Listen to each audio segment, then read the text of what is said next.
Another post here from Donald Trump on X.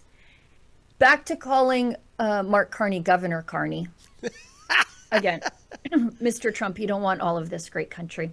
If Governor Carney thinks he is going to make Canada a drop-off port for China to send goods and products into the United States, he's sorely mistaken. Oh, they're going to use us for drop shipping. China will eat Canada alive, completely devour it, including the destruction of their business, social fabric, and general way of life. Mr. Trump, I'd like to give you an update on the state of Canada because I think this has already happened. If Canada makes a deal with China, it will immediately be hit with a 100% tariff against all Canadian goods and products coming into the United States. Wow.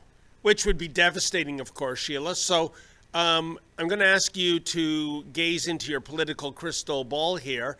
Now that Trump has dropped the gauntlet, and he's usually pretty good at following through on threats, how does Carney respond to this? Is the deal off?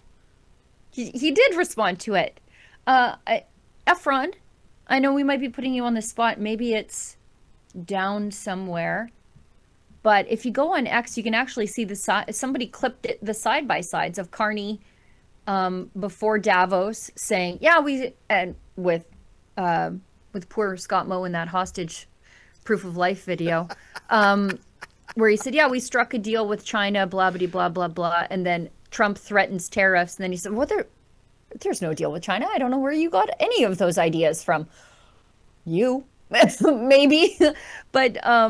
So he's already walking it back. And, whether or not Trump is going to hit us with these tariffs, even a post to Truth Social is enough to cause chaos and instability in our government because we don't have a government that governs for the best of Canada. It's just because they want a virtue signal as the leader of the anti-Trump cabal. Trudeau did this in 2017, remember? And it led to the complete collapse of our immigration system. Yep. He said, "Welcome to Canada." He tweeted it out in response to Trump cracking down on immigration from entirely failed states, where foreign criminals had seized control of passport-making documents. And, the media got a hold of it, called it a Muslim ban. That wasn't the case. But when the local warlord is issuing his own passports, that can be problematic and makes it difficult to screen people. And Trudeau had to virtue signal because he had to be the anti-Trump. Now, Carney wants to be the anti-Trump, and we're just all going to pay for it. Sheila, I apologize. I think I botched the question to you in terms of Carney's response. I didn't mean what he says.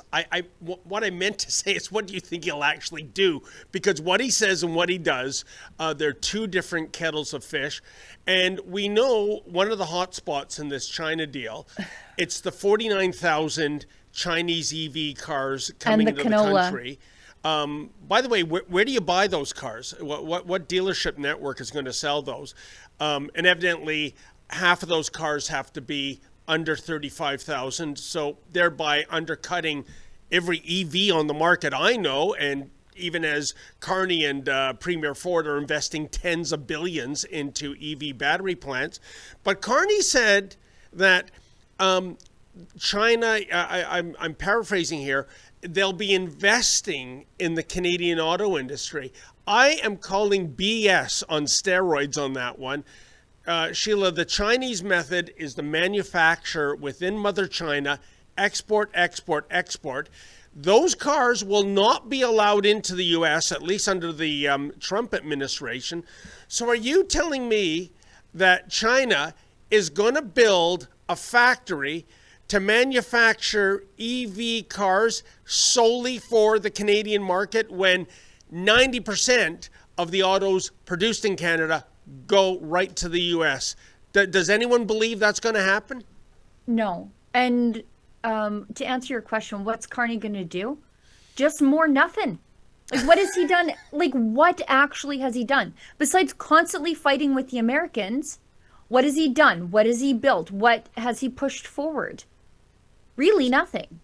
So, Sheila, here's the big question, and I'm going to ask you to answer it in the vein of being a psychotherapist for my beloved Lady Menzoid, who every time I see her on her tablet, she's having conniptions and she's screaming, "Who are these people?" You know, the people that are saying elbows up and I stand by my prime minister 100%.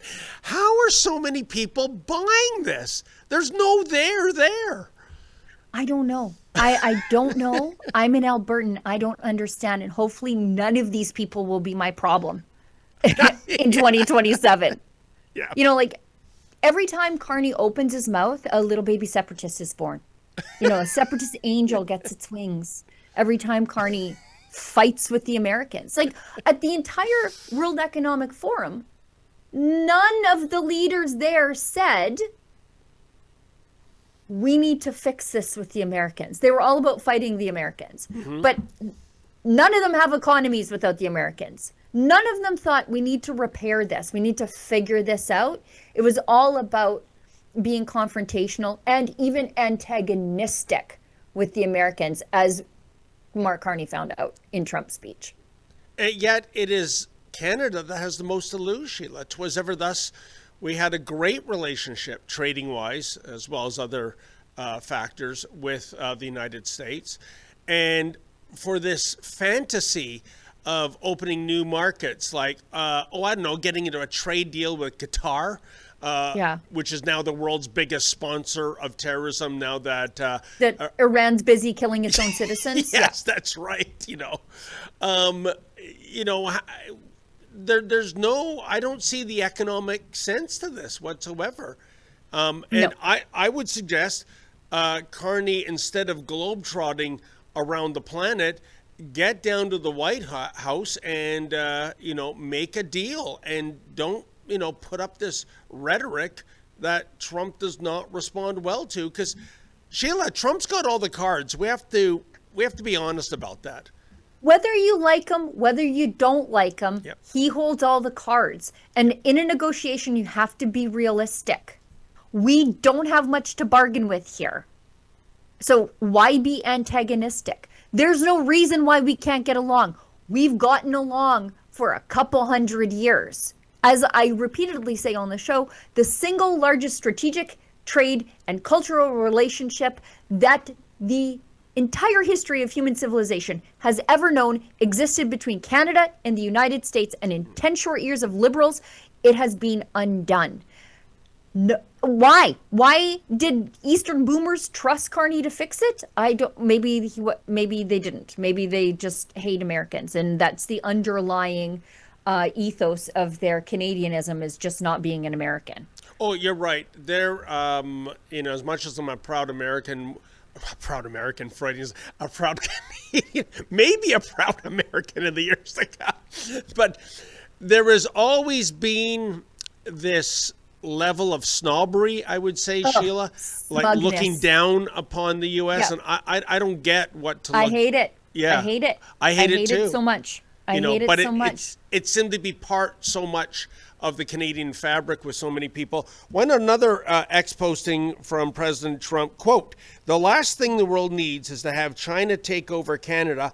It's not going to happen or even come close to happening. Thank you for your attention to this matter," end quote. Sheila, do you think maybe President Trump is a little behind the times? We have Chinese police stations operating in Canada. Our citizens can be held without cause for more than 1,000 days. So I'm kind of wondering, and we have all kinds of Chinese interference in our elections. It's kind of a soft takeover already, wouldn't you say? Right. I'd love to tell the administration a little story about a guy named Han Dong. You know what I mean?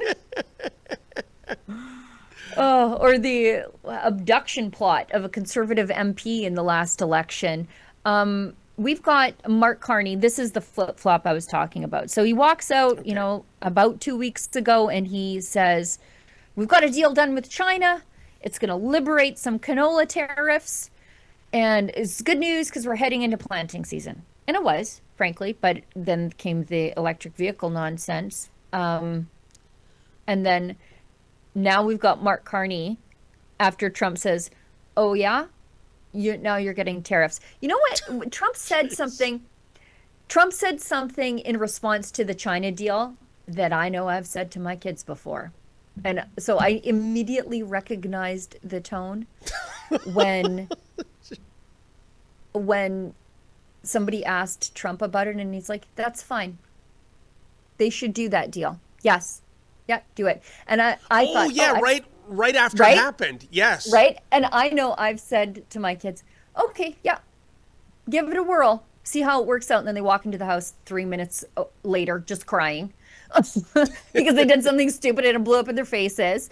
Um, because sometimes people have to learn the hard way. And Trump, that tone was, "You're going to learn the hard way." And I guess now we are. But Mark Carney's saying, "You know the thing I said about getting a deal done with China? Totally did. You didn't hear it." So let's watch. How are you responding to Trump's threats about 100% tariffs?